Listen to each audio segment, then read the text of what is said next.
हिंदी भाषेसंदर्भातील दोन्ही शासन जी आर रद्द, मुख्यमंत्री फडणवीसांची मोठी घोषणा। डॉक्टर नरेंद्र जाधव समितीचा अहवाल आल्यावरच पुढील निर्णय। मराठी माणसाच्या शक्तीसमोर सरकारची सक्ती हरली, 5 तारखेला मोर्चाऐवजी विजयी सभा होणार, उद्धव ठाकरेंची माहिती। सभेला ठाकरे बंधू एकत्र येण्याची शक्यता। मनसेला संपलेला पक्ष म्हणणारे आता स्वतःच्या पक्षातील गळती थांबवण्यासाठी राज ठाकरेंशी युती करत आहेत। ही वेळ का आली याचं उद्धव ठाकरेंनी आत्मपरीक्षण करावं, शिंदेंची टीका।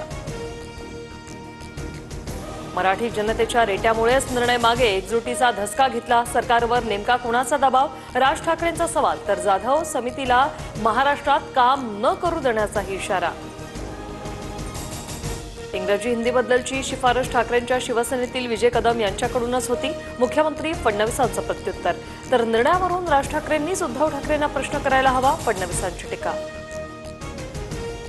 मुख्यमंत्री फडणवीस आणि विधानसभा अध्यक्ष नार्वेकरांची भेट, अधिवेशनाच्या पहिल्या दिवशी मुख्यमंत्र्यांकडून अध्यक्षांचं स्वागत। बीडमधील विद्यार्थिनीच्या विनयभंग प्रकरणी आरोपीवर कडक कारवाई करा, पंकजा मुंडेंच्या पोलीस अधीक्षकांना सूचना।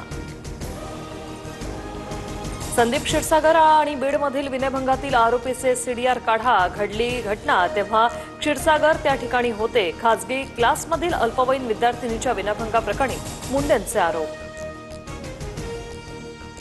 बीड अत्याचार प्रकरणी आरोपींवर कठोर कारवाई व्हावी, संपूर्ण प्रकरणात सीडीआर तपासणी झाली पाहिजे, अल्पवयीन विद्यार्थिनी विनयभंगाप्रकरणी अंजली दमन यांची मागणी।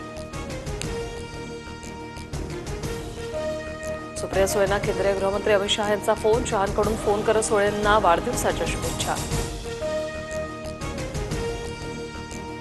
अमरावतीच्या भातकुलीत पावसाची दांडी, शेतकऱ्यांवर दुबार पेरणीचं संकट, पावसाने दांडी मारल्याने अंकुरावर किडीचा प्रादुर्भाव, शेतकरी दमदार पावसाच्या प्रतीक्षेत।